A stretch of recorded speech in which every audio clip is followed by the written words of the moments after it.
ఒక అమ్మాయి customer pant కుడుతుండగా అందులో 40,000 రూపాయలు కనిపిస్తాయి. ఆ సమయంలో ఆమె మనసులో దురాశ కలిగి ఆ డబ్బును తన దగ్గరే పెట్టుకుంటుంది. ఆ తరువాత కస్టమర్ వచ్చి తన బట్టలు అడుగుతాడు. ఆ అమ్మాయి ఇప్పుడే ఇస్తాను అని చెబుతుంది. అతను ఎంత అయ్యింది అని అడగ్గా ఆమె 200 రూపాయలు అని చెబుతుంది. అతను ఆ డబ్బు ఇచ్చి వెళ్ళిపోతుండగా ఆ అమ్మాయి మనసులో సంఘర్షణ మొదలవుతుంది. ఆ డబ్బు తిరిగి ఇచ్చేయాలా వద్దా అని. చివరకు ఆమె అతన్ని పిలిచి, భయ్యా, ప్యాంట్ కుడుతుండగా ఈ డబ్బులు అందులో దొరికాయి, ఇవి మీవేనా అని అడుగుతుంది. అప్పుడు ఆ వ్యక్తి, అవును, పొరపాటున అందులోనే ఉండిపోయాయి, కాని నువ్వు ఈ డబ్బును నీ దగ్గరే ఉంచుకోవచ్చు కదా, పైగా నీకు డబ్బు అవసరం కూడా ఉంది అని అంటాడు. ఆ అమ్మాయి ఆశ్చర్యపోయి, అవును, కాని మీకు ఎలా తెలుసు అని అడుగుతుంది.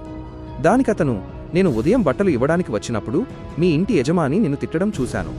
వచ్చే నెలలో అద్దె కడతానని నువ్వు చెబుతున్నా ఆయన వినలేదు. ఆ మాటలన్నీ నేను విన్నాను అని చెబుతాడు. అప్పుడు ఆ అమ్మాయి, నిజమే, నాకు డబ్బు అవసరముంది. కాసేపు నా మనసులో దురాశ కూడా కలిగింది. కాని నేను కష్టపడి నిజాయితీగా సంపాదించాలని అనుకుంటున్నాను అని అంటుంది. ఆగునైనా, నన్ను చూసి విస్మరించకు, లేకపోతే నీకు చెడు సమయం వస్తుంది. ఒక్కసారి కామెంట్లలో హర్ హర్ మహాదేవ్ అని రాసి వీడియోకి ఒక లైక్ చేసి ఛానల్ను సబ్స్క్రైబ్ చేయి. నీ ప్రతి కోరిక నెరవేరుతుంది. ఆ వ్యక్తి ఆమె నిజాయితీకి మెచ్చి, చెల్లి, ఈ డబ్బును నువ్వు అడ్వాన్స్గా ఉంచుకో, నాకు బట్టలు కుట్టి పెట్టి ఈ అప్పు తీర్చేయి అని అంటాడు.